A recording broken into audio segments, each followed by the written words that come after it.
तो चर्च सबसे गरीब है जहां पे लोगों को वचन नहीं दिया जा रहा। सबसे गरीब, सबसे तरस योग्य है, जहां पे सिर्फ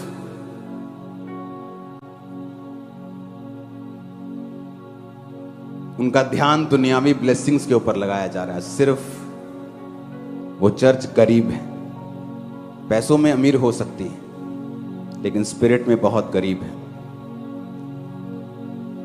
अगर जीसस ने सिर्फ हमें अमीर होने के लिए ही बुलाया है तो उसकी कुर्बानी फिर व्यर्थ है, क्योंकि बिना जीसस के भी लोग अमीर हो जाते हैं, हो रहे हैं, होते रहेंगे।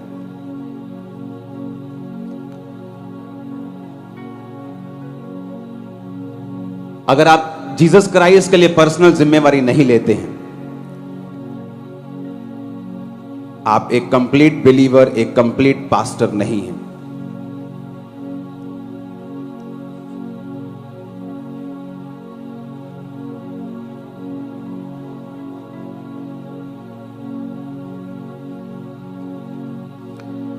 अगर आप विकिपीडिया के ऊपर देखेंगे तो एक साल में 5 लाख भूकंप पृथ्वी पे आते हैं एक साल में, जिनमें से 4 लाख भूकंप ऐसे होते हैं जिन्हें फील नहीं किया जा सकता, जो थोड़े रेक्टर के होते हैं, आते हैं और आपको फील नहीं होता। और उनमें से 1 लाख भूकंप ऐसा होता है जो आपको फील होता है, और उनमें से कई ऐसे होते हैं जो नुकसान करते हैं। वचन में लिखा है कि भूकंप आएंगे, बाढ़ें आएंगी, कौम कौम के ऊपर चढ़ाई करेगी। मैं भी ये प्रोफेटिक वर्ड दे सकता हूं कि इस साल बहुत भूकंप आएंगे और लोग आ जाएंगे भूकंप, लेकिन एक डॉक्टर, एक कौन सा डॉक्टर, एक पीएचडी इंसान जो भूकंप के ऊपर स्टडी करता है, अगर वो मेरी प्रोफेटिक वर्ड को देखेगा, वो कभी परमेश्वर पे यकीन नहीं करेगा, वो हंसेगा। वो हंसेगा कि भूकंप आएंगे। 5 लाख भूकंप आते हैं हर साल, विकिपीडिया पे चेक करो। क्योंकि जब एक पास्टर को पब्लिक से ज्यादा कुछ दिखाई नहीं देगा, जब सुलेमान ने लिखा कि व्यर्थ है, ये महल व्यर्थ हैं, ये पैसा व्यर्थ है, अगर कोई गरीब बंदा लिखता तो लोग बोलते और चाल तो रहा, चल तेरे को है ही काखनी का, तू की दसना सन। पर एक अमीर व्यक्ति ने, जो दुनिया का इवन सबसे अमीर था, उसने कहा कि सब कुछ व्यर्थ है। जिसके पास ज्यादा है वो भी सोने की रोटियां नहीं खा रहा, जिसके पास कम है परमेश्वर उसका भी पेट भर रहा है।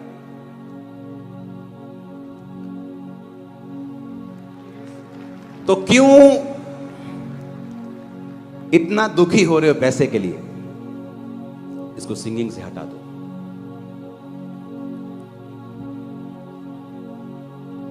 इसलिए मैं कहता हूं कि जब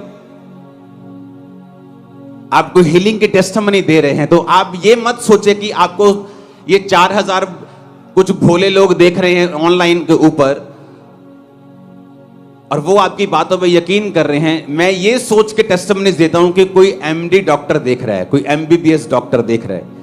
जब वो बोलेंगे वाओ ये वाकई कुछ है, तब आपकी हीलिंग टेस्टिमनी श्योर है, प्योर है, शानदार है, एक्सेप्टेबल है। लेकिन जब आपके अंदर परमेश्वर के लिए कोई जिम्मेवारी नहीं होती है, आपको परमेश्वर के राज्य से कोई लेना देना नहीं है, क्योंकि आपको मालूम है कि अगर आप ऐसी बातें बोलेंगे तो लोग आपकी ओर खींचे आएंगे और लोग जाएंगे खींचे हुए, उसमें कोई दो राय नहीं। लेकिन एक ऐसा व्यक्ति जो भूकंप की स्टडी करता है, भूकंप का स्टूडेंट है, जब वो आपको सुनेगा, एक ऐसा व्यक्ति जब आपके बेकार हीलिंग्स को देखेगा। एक बंदे को लीवर का रोग है, आप उस पर ले हैंड करके उसको उठा के चला देंगे तो वो हीलिंग नहीं है, वो चल सकता है पहले से ही। लेकिन अगर कोई चल नहीं सकता वो चले, वो हीलिंग है। आप उस लीवर के रोगी को भेजें, उसके टेस्ट करवाएं, उसकी रिपोर्ट लेके आएं, फिर टेस्टिमनी दें, क्योंकि आपको डॉक्टर्स देख रहे हैं। आज चर्चिस में क्यों लोग बोलते पास्टर कि हमारी चर्च में इफेक्टिव लोग नहीं हैं, असरदार लोग नहीं हैं? क्यों लोग बोलते हैं कि चर्च में सिर्फ अनपढ़ लोग जाते हैं, अंधविश्वासी जाते हैं? क्यों ऐसा बोलते हैं लोग? इन्हीं बातों की वजह से। जब आपकी प्रीचिंग, आपकी प्रोफेटिक, आपकी हीलिंग कोई सेंस नहीं रखती, क्योंकि आपका टारगेट कुछ और है, लेकिन जिनका टारगेट जीसस क्राइस्ट है, उसके किंगडम के लिए खड़े होना है, वो इन बातों में, नॉनसेंस में कभी नहीं जाएंगे। मैं आपको बता रहा हूं।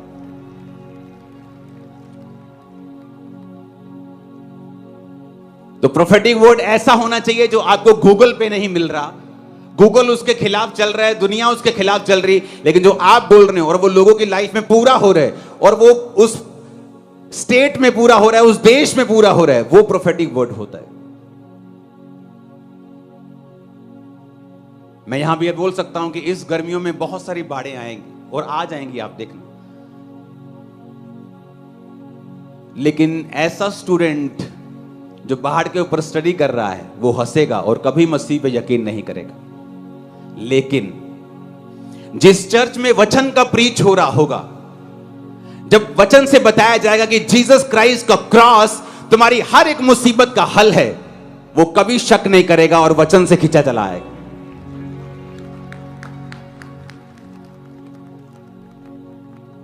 तो जब सुलेमान समझा रहा था कि पैसा एक व्यर्थ चीज है, तो उस व्यक्ति से समझ के लोग समझ रहे थे, अच्छा भाई साहब ये वो व्यक्ति बता रहा है जो सबसे अमीर है, आपको वो चर्च का पास्टर बता रहा है जिसकी पब्लिक सबसे ज्यादा है, आपको वो व्यक्ति बता रहा है जो खुद प्रोफेटिक वर्ड दे सकता है, खुद प्रोफेसी करता है, खुद हीलिंग करता है, खुद डिलीवरेंस करता है, ताकि आपको ये ना लगे कि हां इससे हीलिंग नहीं होती तो ये हीलिंग के खिलाफ है। मैं हीलिंग के खिलाफ नहीं हूं। आप मेरी बात समझ रहे कि नहीं? आपने हीलिंग्स देखी हैं, कैंसर के पेशेंट्स देखे हैं, स्किन उतरती हुई, गलती हुई, हील होती हुई देखी है। ऐसे पेशेंट जो कभी किसी डॉक्टर से हील नहीं हुए आपने देखे हैं, हां या ना? लेकिन जब एक व्यक्ति, जब एक बुक है अमेरिका में छपी थी, उस बुक का मतलब है कि घोड़ों की चरवाही करना। ये बहुत बड़ा पास्टर है, इसकी बुक बहुत लाखों मिलियंस कॉपीज उसकी बिकी, क्रिश्चियन बुक है। उसमें लिखा हुआ है कि आपकी चर्च में भेड़ें भी होती हैं और लेकिन कुछ खास लोग भी होते हैं, ऐसे लोग जो सोसाइटी के ऊपर इंपैक्ट रखते हैं। ऐसे लोग कभी इन फेक चीजों से आप उनको नहीं पकड़ सकते। आपको authentic healing, authentic prophetic power चाहिए और वचन की नॉलेज चाहिए, क्योंकि वचन जब प्रीच किया जाएगा, कोई उस वचन को जज नहीं कर सकता। लोग झुकेंगे, लोग सिरों को झुकाएंगे, घुटनों को झुकाएंगे और जीसस क्राइस्ट को अपना खुदा मानेंगे। आप मेरी बातें समझ रहे कि नहीं? कितने समझ रहे हैं? क्योंकि अगर आपको पर्सनल जिम्मेवारी पता है कि आप जीसस क्राइस्ट को दिखाने के लिए खड़े हुए हैं, आपके ऊपर एक पर्सनल जिम्मेवारी है, तो आपका टारगेट सिर्फ पब्लिक नहीं होनी चाहिए। आपको वो लोग भी देख रहे हैं जो इस लाइन के हैं, कि अगर आपको कोई डॉक्टर देखे तो वो हंसे ना आपके ऊपर,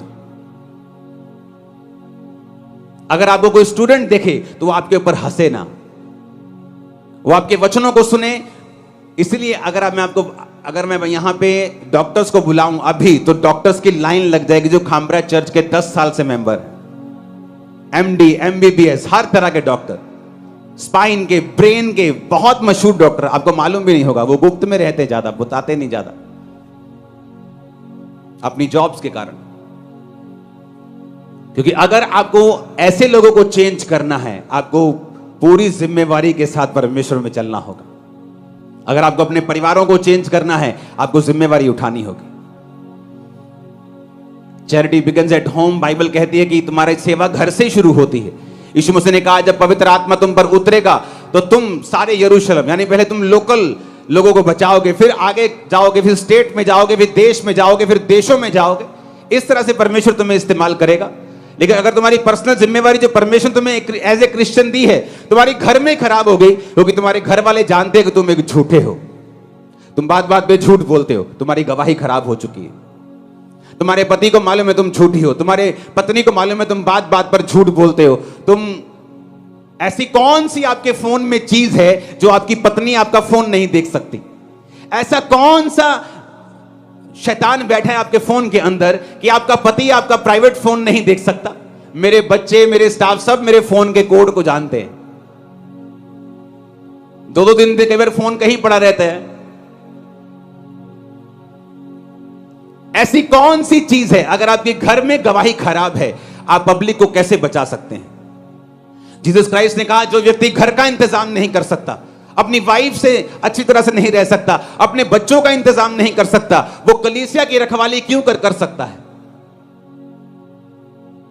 अगर आप पर्सनल जिम्मेवारी समझेंगे तो परमेश्वर आपको सिर्फ चर्च ही नहीं देता, वो आपको इतनी इज्जत देता है और ऊंचा करता है और आपको अनटचेबल करता है कि लोग उंगली उठाएंगे और निराश हो जाएंगे और दुखी हो जाएंगे और पीछे हट जाएंगे। मैं आपको बता रहा हूं,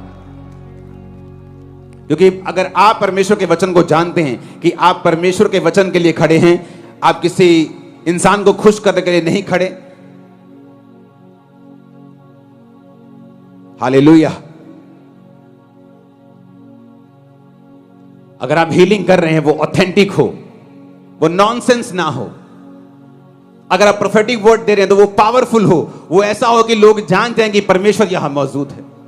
अगर आप वचन दे तो ऐसा हो कि लोगों के हृदय छिदें, उन्हें मालूम हो। बाइबल कहती है जब पवित्र आत्मा तुम पे आएगा तो वो लोगों को निरुत्तर करेगा, कि जब आप वचन सुनाएं तो लोगों को मालूम होना चाहिए कि आज परमेश्वर का आत्मा मुझसे बात कर रहा है, वो मुझे निरुत्तर कर रहा है, वो मुझे पर्सनल जिम्मेवारी दे रहा है कि जाओ अपने घरों में अपनी गवाहियों को सेट करो, अपने दोस्तों के सामने अपनी गवाहियों को सेट करो। आपके दोस्त को मालूम है कि आप पॉर्न पिक्चर्स देखते हैं, आप ब्लू मूवीज देखते हैं, आपकी टेस्टिमनी खराब हो चुकी है आपके दोस्त के सामने, और जब आपके दोस्त के सामने आपकी गवाही खराब हो चुकी है, परमेश्वर कभी आपको ब्लेस नहीं करेगा। वो ब्लेसिंग जो परमेश्वर की ओर से होगी कभी आप पे नहीं आएगी। आप गाड़ियों के, कोठियों के मालिक तो हो सकते हैं, लेकिन वो सच्ची शांति और वो अनंत जीवन जिसके लिए प्रभु ने आपको बुलाया, आप उसे कभी हासिल नहीं कर सकते। आपके दोस्त को मालूम है आपकी गर्लफ्रेंड है, आपके दोस्त को मालूम है आप ब्लू पिक्चर्स देखते हैं, आपकी सहेली को मालूम है कि आप किस तरह की हैं, आपकी गवाही खराब हो चुकी है, आपकी गवाही करप्ट हो चुकी है। और जब शैतान आपकी गवाही को करप्ट करता है, क्योंकि बाइबल कहती है कि जब परमेश्वर का राज्य एक ऐसे बीज के समान है, जब वो मिट्टी में लगा दिया जाएगा तो वो राई के बीज के समान लगा दिया जाएगा तो वो पूरा पेड़ बन जाएगा और पक्षी उस पर बसेरा करेंगे। उसका मतलब यह है कि तुम्हें परमेश्वर एक गवाही देगा। वो छोटी सी गवाही हो सकती है, वो सिर दर्द की गवाही हो सकती है, नशों की गवाही हो सकती है। परमेश्वर कहता है उस गवाही को बना के रखना। नशा करके उल्टी करके अपनी उल्टी को कुत्तों की तरह मत खाना, सूअर की तरह फिर उस कीचड़ में लौटने के लिए मत चले जाना। अपनी गवाही को बना के रखना, उसको पानी देना, उस मिट्टी में अपनी गवाही को पानी वचन देते रहना, उस गवाही को बचा के रखना, नशा मत करना, उसको देते रहना। एक दिन वो गवाहियां बड़ी हो जाएगी, तुम पेड़ बन जाओगे, दूसरे लोगों को भी बचाने का और आशीषित करने का कारण बन जाओगे, परमेश्वर ने कहा। हालेलुया। लेकिन शैतान देखता है आपको, इसलिए वो आपके पीछे लगता है। बाइबल कहती है जब यहोशू मर गया, मूसा के टाइम पे परमेश्वर ने मिरेकल्स को दिखाया, यहोशू के टाइम पे परमेश्वर ने मिरेकल्स को दिखाया। जब यहोशू मर गया तो यहोशू के साथ जो पीढ़ी जिसने प्रभु के काम देखे थे वो भी मर गई। एक अलग पीढ़ी आई, दूसरी पीढ़ी आई जो परमेश्वर को और परमेश्वर के कामों को नहीं जानती थी। और बाइबल कहती है जब परमेश्वर ने कहा था मैं तुम्हें कनान के सब देश दूंगा, जब वो एक देश में जाते थे तो बाइबल कहती एक देश में गए, परमेश्वर का हुक्म था सारे कनानियों को वहां से निकाल देना और वहां कब्जा कर लेना। पुराने नियम में ऐसा होता था। तो वो जाते थे और कुछ कनानियों को रख लेते थे। नहीं नहीं, ए मेरे खेत कम करूंगा, ए मेरे घर च काम करूंगा, ए मेरी रोटियां बनाऊगी, ए मेरे पोचे लाऊगी। जो खेत च काम करूंगा तो खेती वधूगी, जो खेती वधूगी ही रब दे घर दशवंध ज्यादा देवांगे। एक पास्टर को मैं जानता हूं, मुझे बोलता था जब मैं मसीह में 1 साल का था कि चोरी कर लिया कर, लेकिन टाइथ अगर तू पे कर दे चोरी का तो फिर वो ठीक है, अपने घर से चोरी कर लिया कर। इमेजिन करो लोगों का मेंटल और स्पिरिचुअल लेवल कहां पर बसता है। तो परमेश्वर ने कहा पूरों को निकालना, लेकिन क्या हुआ, थोड़े थोड़े रख लिए। चलो ये पानी भरने के काम आएंगे, कुआं खोदने के काम आएंगे। धीरे धीरे धीरे क्या हुआ, जब वो लोग मर गए और अगली पीढ़ी पैदा हुई, वो उन्हीं के देवताओं की बाइबल कहती उपासना करने लगी। अपनी किसी की लव मैरिज हो गई कि काम करता है, लेकिन उसकी बेटी सुंदर है, लव मैरिज हो गई, उसके बेटे से लव मैरिज हो गई। लिखा उनमें शादियां होने लगी, उनके देवताओं की वो उपासना करने लगे। और वचन में लिखा है, परमेश्वर ने कहा था कि जब तुम मेरी वाचाओं से मुड़ जाओगे, मैं तुम्हारे शत्रुओं को आज्ञा दूंगा कि वो तुम पर कब्जा करें और तुमसे काम करवाएं, तुम्हारे बीजों को खा जाएं और तुम बेचैन रहोगे। और सारे वचन उनकी लाइफ में पूरे होने लगे। रीजन ये कि परमेश्वर की आज्ञाओं को माना नहीं। अगर उनको निकाल दिया होता पूरी तरह से, ना वो वहां पे होते, ना उनके बच्चे उनकी लड़कियों से लड़कों से शादी करते, ना वो फंसते, ना वो दुश्मनों के अधीन होते। क्योंकि शैतान जो काम करता है वो धीरे धीरे करता है, वो एकदम से काम नहीं करता। वो बड़ा इतना पेशेंस अगर क्रिश्चियन लोगों की लाइफ में आ जाए ना, शैतान जितना वो सफल हो जाए, मैं बता रहा हूं आपको। वो पेशेंस से काम करता है, धीरे धीरे धीरे, थोड़ा सा स्टेप कि रहन दो, तुम्हारे घर चराएंगे, तुम्हारे पशुओं को चराएंगे, कहां तुम लेबर ढूंढते फिरोगे, रहन दो इनको, कोई बात नहीं, ये कौन सा कुछ कर रहे हैं, ठीक है रहन दिया। 40 साल बीत गए, 50 साल बीत गए, एक पीढ़ी मर गई, जो दूसरे बच्चे पैदा हुए, ना यहोवा को जानते थे, ना वचन को सुना था कभी इतना, ना मिरेकल्स को देखा था, उनकी बेटियों से उनके बेटों से शादी करने लगे और फंस गए। जब वो फंस गए, उनके देवताओं की उपासना करने लगे, तो वचन कहता है कि परमेश्वर ने मोआब देश, वो देश जो इज़राइल की ओर देखते तक नहीं थे, इतना डरते थे, उन पर जाकर कब्जा करने लगे और शैतान उन पर कब्जा करने लगा। शैतान आपके ऊपर कब्जा नहीं कर सकता जब तक आप परमेश्वर के वचन से नहीं हटते हैं, जब तक आप परमेश्वर के वचन को नहीं तोड़ते हैं। शैतान आपके ऊपर लीगली कोई अधिकार नहीं रखता अगर आप परमेश्वर के वचन के अंदर खड़े हैं तो। इसलिए शैतान बड़े धीरज के साथ काम करता है, वो आपसे छोटे छोटे स्टेप्स उठवाता है, धीरे धीरे, छोटे छोटे, स्मॉल स्मॉल स्टेप्स के साथ वो काम करता है। उसे मालूम है अगर मैं ये छोटे छोटे स्टेप्स उठवाऊंगा तो आने वाले समय में छोटे स्टेप का बड़ा बतंगड़ मैं बना सकता हूं। इसलिए वो छोटे छोटे स्टेप्स के साथ आपको फंसाने की कोशिश करता है, क्योंकि वो जानता है कि आप मसीह को जान चुके हैं। वो एकदम से आपको जाके मूर्ति पूजा करने के लिए नहीं बोलेगा, वो एकदम से जाके आपको गलत काम करने के लिए नहीं बोलेगा, लेकिन वो धीरे धीरे काम करता है। उसे मालूम है, उसने एक्सपीरियंस लिया है कि धीरे धीरे से किस तरह से लोगों को फंसाना है। लेकिन अगर आप अपनी पर्सनल जिम्मेवारी को समझेंगे, अगर आप समझेंगे कि परमेश्वर ने आपको खड़ा किया है एक विश्वासी के रूप में, अपनी गवाही को बना के रखें। अगर आपके बेस्ट फ्रेंड के सामने आपकी गवाही सही नहीं है, आप एक रियल क्रिश्चियन नहीं हो। अगर आपकी फैमिली के सामने आपकी टेस्टिमनी सही नहीं है, आप एक रियल क्रिश्चियन नहीं हो। अभी तक आपने क्रिश्चियनिटी को पहचाना नहीं है, मैं आपको बता रहा हूं। मेरी गवाही मेरी फैमिली के सामने शुरू हुई कि मैंने नशे छोड़ दिए, अपनी गवाही पे खड़ा रहा। गलत काम छोड़ दिए, अपनी गवाही के ऊपर खड़ा रहा। मेरे रिश्तेदार आए बोलने के लिए कि ये एक दिन तो वापस अपने धर्म में आएगा और तू पछताएगा, मैं अपनी गवाही के ऊपर खड़ा रहा, अपनी गवाही कभी खराब नहीं होने दी। मेरे क्लोजेस्ट पर्सन जो मुझे सबसे अधिक जानते थे, वो सबसे ज्यादा प्रभावित थे मेरी गवाही से। मेरे बेस्ट फ्रेंड जो कॉलेजेस से मेरे साथ थे, वो बड़े हैरान थे मेरी गवाही को देख के कि तूने जिन चीजों को एकदम से छोड़ा है, लोग सालों तक छोड़ नहीं पाते, किस तरह से तू बदला यार, कमाल की बात है। और वो गवाही जो मेरे पहले सिर्फ बेस्ट फ्रेंड सुनते थे, मेरे करीबी सुनते थे, और उस गवाही को मैंने बना के रखा है। आज देश सुनते हैं, सभी देश।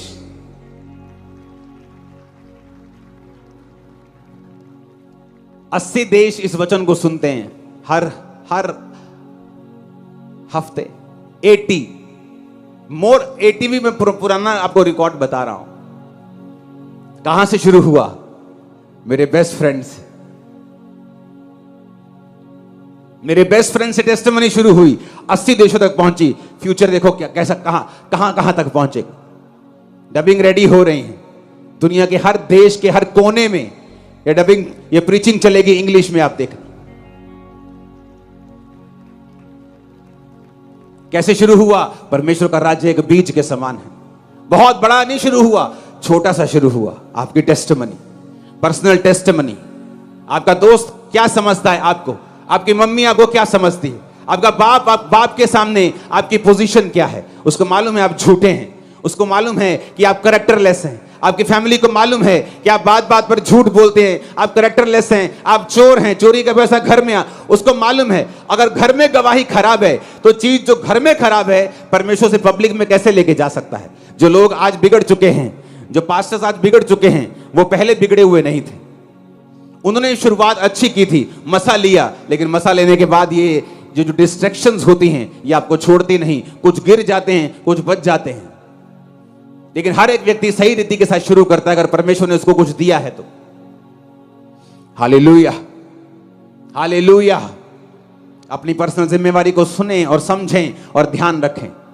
अगर आपके पड़ोसी को मालूम है कि आप एक चुगली करने वाली औरत हैं, आप हर तरह की चुगली अपने पड़ोसी से करती हैं, तो किस मुंह से आप जाके उसे बताएंगी कि जीसस क्राइस्ट माफ करने वाला परमेश्वर है, जीसस क्राइस्ट ऐसा करने वाला परमेश्वर है? क्योंकि आपकी टेस्टिमनी आपके पड़ोसी के सामने खराब हो चुकी। आप गालियां निकालने वाले हैं, आप लड़ने वाले हैं, झगड़ने वाले हैं, आप हर तरह का काम करते हैं। आप किस तरह से अपने पड़ोसी को कल जीसस क्राइस्ट के बारे में बताएंगे? जब तक आप अपने जीवन को अपने कर्मों से साबित नहीं कर देंगे अपने पड़ोसियों को, अपने करीबियों को, तब तक परमेश्वर की लाइफ में काम नहीं करेगा। उनको नजर आना चाहिए एक विजिबल फर्क, एक ऐसा फर्क जो नजर आए आपकी लाइफ में, आपकी फैमिली में, आपके फाइनेंस में। इसलिए मैंने कहा ये फाइट है, आपकी फाइट होनी चाहिए कि मेरा फाइनेंस लो है, लेकिन परमेश्वर मैं तेरे वचनों पे चलूंगा, अपने फाइनेंस को हाई करूंगा, ताकि जितने लोग मुझे देख रहे हैं ये देखें कि परमेश्वर ने मुझे ब्लेस किया है और लोग तेरी ओर मुड़े। जब आप पर्सनल जिम्मेवारी के साथ प्रभु में चलना शुरू कर देंगे, वो आसमान खोल देगा आप लोगों के लिए, हेवन ओपन कर देगा आपके परिवार के लिए, हेवन ओपन कर देगा आपके फाइनेंस के ऊपर। हर तरह की बरकत आपकी फैमिली में, लाइफ में होगी। आमीन ऊंचा, और ये आशीष आपकी हो। Hallelujah, hallelujah. इसलिए परमेश्वर ने मुझे हमेशा कंप्लीट गॉस्पेल देने के लिए कहा है। सिर्फ हीलिंग डिलीवरेंस, सिर्फ वचन नहीं, हर एक चीज को कंप्लीट देने के लिए बोला है।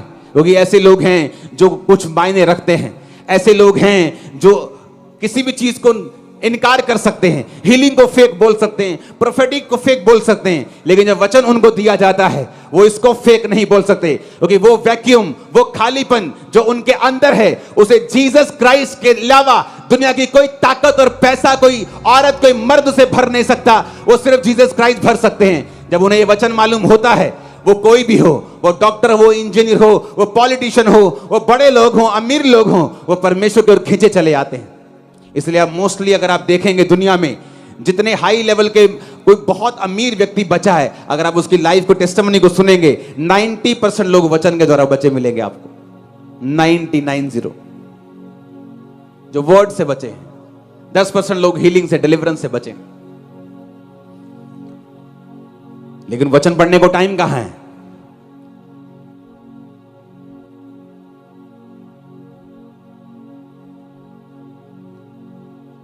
हमारी जनरेशन ऐसी है, वो प्रभु को बोलते, प्रभु मुझे छुड़ा, मुझे छुड़ा, मुझे छुड़ा। और जब परमेश्वर मूसा जैसे लोगों को हमारे बीच में भेजता है, तो प्रभु को बोलते हम क्यों भेजा, क्यों भेजा, क्यों भेजा। जब मूसा निकल जाता है तो फिर बोलते प्रभु छुड़ा, प्रभु छुड़ा। जब ये होशू आता है, बोलते क्यों भेजा, क्यों भेजा, क्यों भेजा। हमारी जनरेशन ऐसी है। हम एक फेक जनरेशन के बीच में रहते हैं, जिसे इंटरनेट से डर लगता है, जिसे ट्रोलिंग से डर लगता है, जिसे इंटरनेट की दुनिया असली लगती है।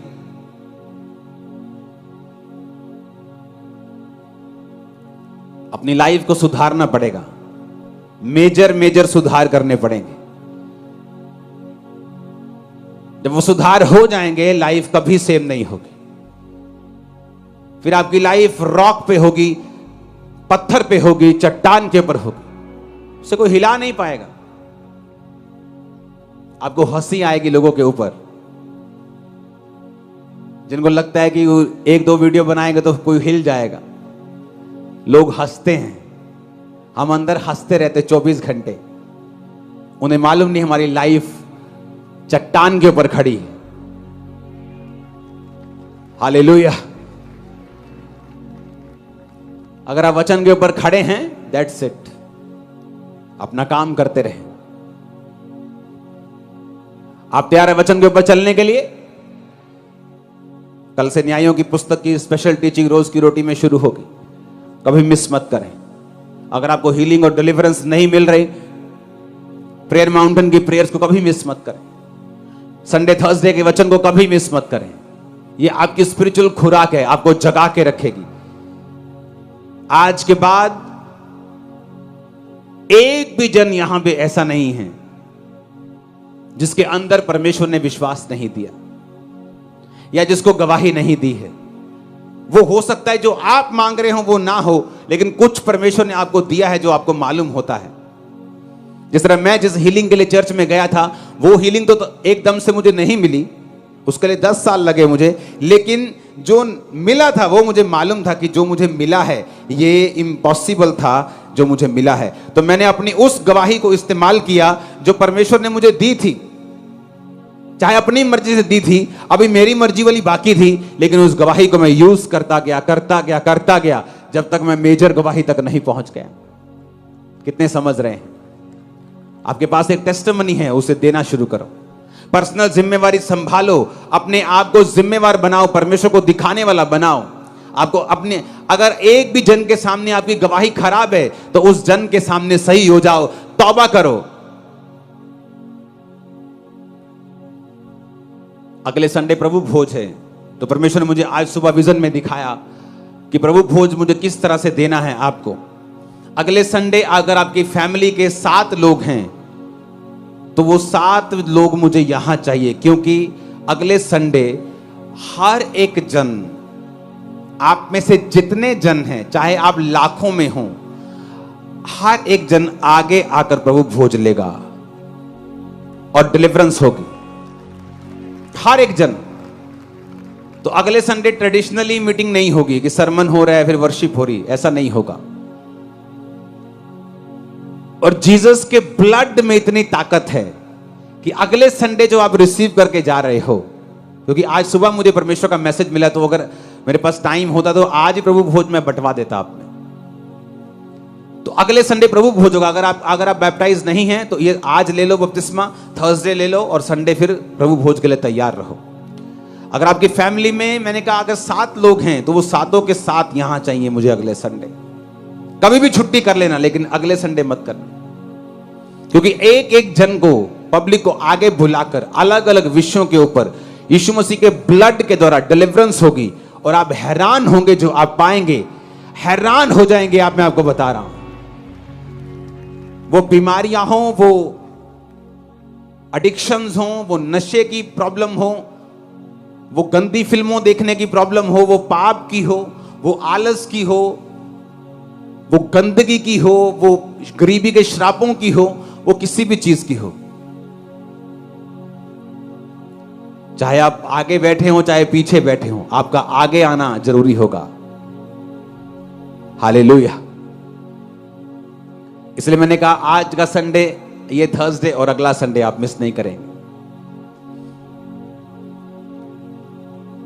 अपने पड़ोसी को बोलो, पर्सनल जिम्मेवारी को उठाना है, अपनी गवाही को बना के रखना है। मनन करके अपने होंठों को खोलो, धीरी आवाज में आंखों को बंद करो और बोलो, मुझे अपनी गवाही को मेंटेन रखना है, मुझे अपनी गवाही को खराब नहीं होने देना है। फिर से बोलो ऊंची आवाज में,